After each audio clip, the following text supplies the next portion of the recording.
அண்ணா சமுதாய வானொலி நேயர்களுக்கு வணக்கங்கள்.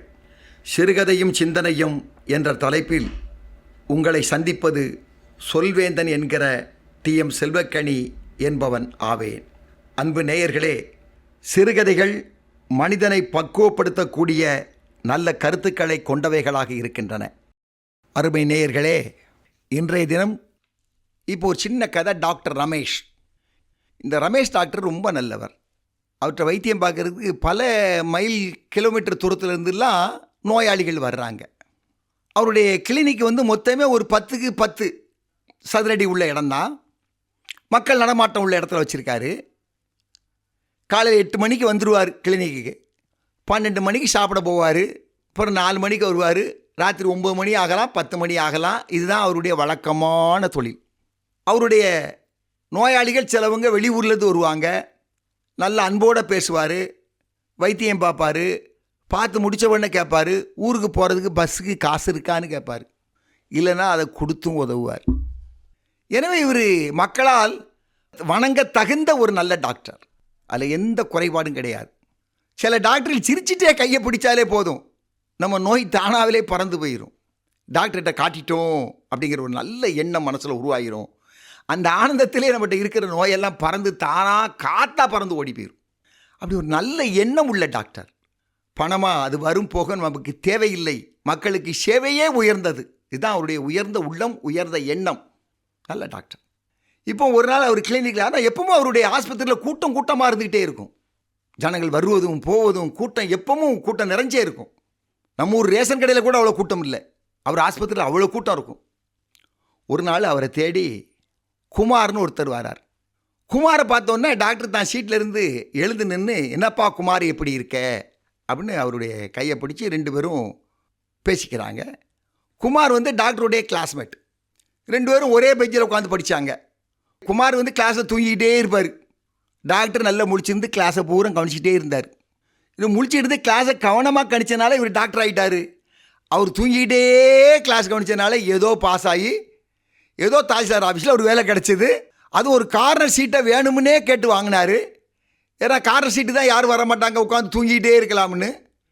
அப்படி ஒரு நல்ல நடவடிக்கை உள்ள சிந்தனை உள்ள மனிதர் தன்னுடைய நண்பர் டாக்டர்கிட்ட வராரு. வரும்போதே உள்ள 2 இருமல் இருமிட்டு வராரு. டாக்டர் கேட்குறாரு, என்னப்பா குமார் இருமுறை அப்படின்னு கேட்டார். ஒன்றும் இல்லைப்பா, நம்ம கிளாஸ்மேட்டு செந்தியில் நேற்று பாண்டி விஜாரில் பார்த்தேன், வீட்டுக்கு வாங்கன்னு கூப்பிட்டான்.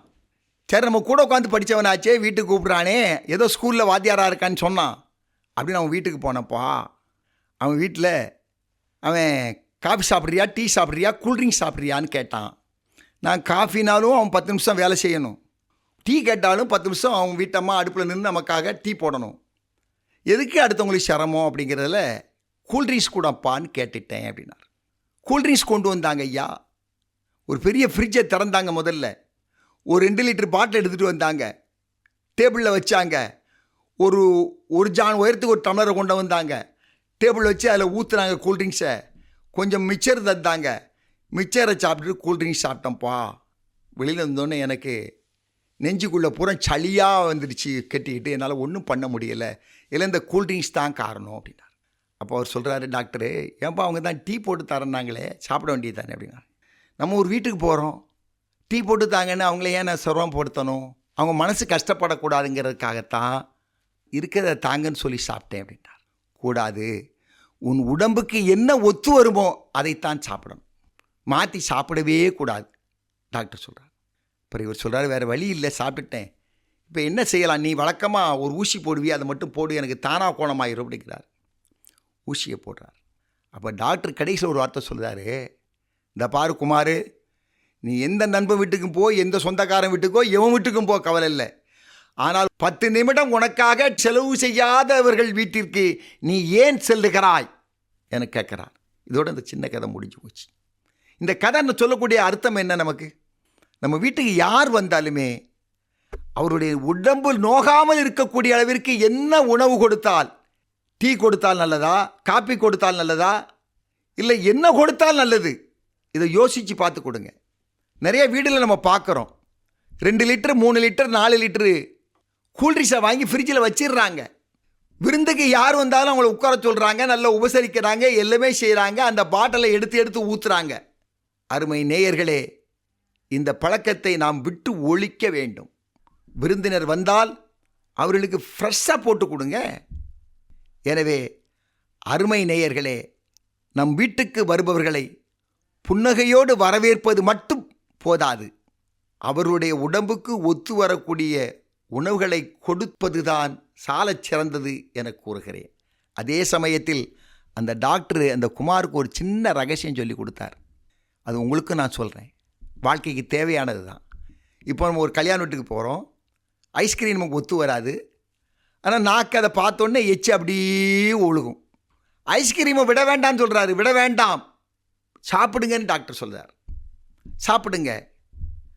சாப்பிட்டு முடித்த பிறகு உங்களுக்கு அது ஒத்து வராது தெரிந்தால் சாப்பிட்ட உடனேயே 1 லிட்டர் தண்ணியை மேலே குடிச்சிருங்கன்னு சொல்கிறார். என்னதான் கூலாக சாப்பிட்டாலும் அதற்கு மேல் ஒரு பாட்டில் தண்ணீரை குடிக்கின்ற பொழுது உடம்பு பாதிக்கப்படாது என்று ரமேஷ் டாக்டர் குமாருக்கு ஒரு அறிவுரையை சொல்லுகிறார்.